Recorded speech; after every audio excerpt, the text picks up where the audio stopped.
In the opening words of this week's Parsha, God shares with Moshe, Bo el paro ki ani hichbareti etzli bo. Go to Pharaoh, for I have hardened his heart. In the earliest stages of my learning, I remember being taught that the plagues increased in number and in magnitude because God had hardened Pharaoh's heart.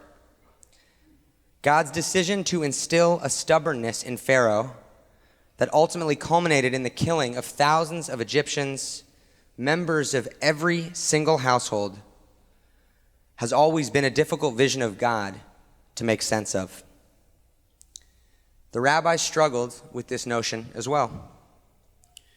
Throughout the course of the book of Shemot, we'll read this phrase, the hardening of Pharaoh's heart, 20 times.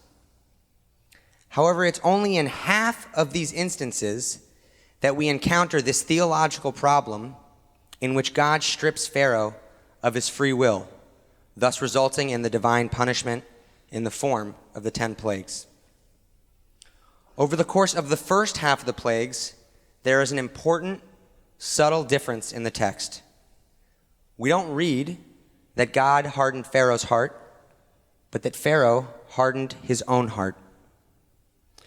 Our midrashic tradition is still troubled by the shift that takes place, and thus makes an effort to harmonize this change in how Pharaoh's hardened heart is described.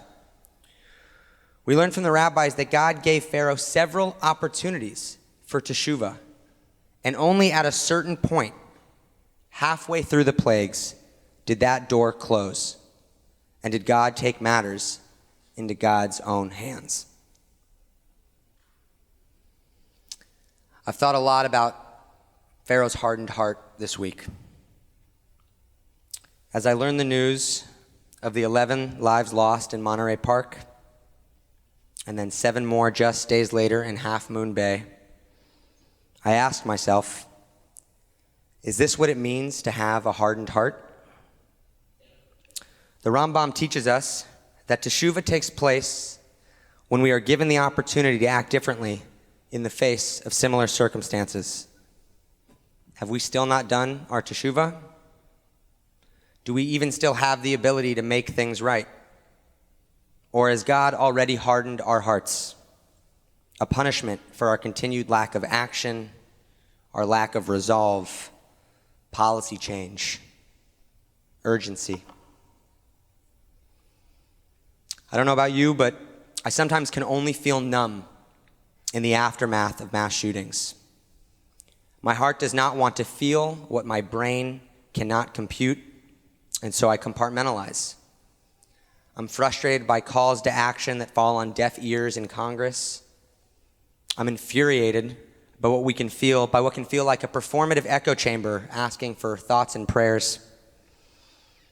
And I'm heartbroken that we have come to understand these moments of devastation as a regular part of our American news cycle. Rabbi Lord Jonathan Sacks has a slightly different read of what took place between plagues 5 and 6.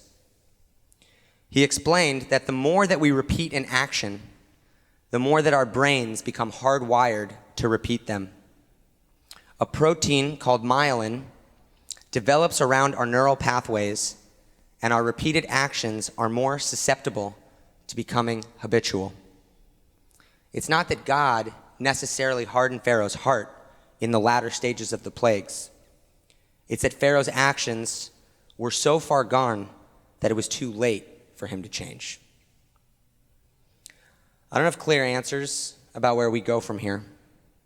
There have been too many sermons and too many speeches that call for policy changes that ensure our communal safety. I don't have to tell you that pikuach nefesh, the saving of a life, is of supreme importance in our tradition. All I can hope to offer tonight is a glimmer of hope that this is not the end of our story. We can't accept that we have reached the point where God has simply hardened our hearts. And just as we have shown a capability to harden our hearts, we also are more than capable of softening them. Our tradition places a premium on routine, practice, and habit with this very goal in mind. Every week, we set aside this holy time of Shabbat together to gather, to rest, to find comfort in the presence of community, in the comfort of the divine. When we lose a loved one, our tradition commands us to surround the mourner, offering words of comfort, creating a minyan, delivering meals so that they can devote their energy to their grief and to their process of healing. And so this Shabbat, my heart goes out to the families of the 18 souls who senselessly lost their lives. Please, God, may this be the last time that we offer these condolences. And may we use this sacred time and space to find the softness to care for each other. May we find the softness to find healing in our grief. May we cultivate this softness in an effort to undo all the ways that we have been hardened. And may this softening be an act of teshuvah, an act of resistance, an act of change. Please, God, give us the strength to soften our hearts together. Amen.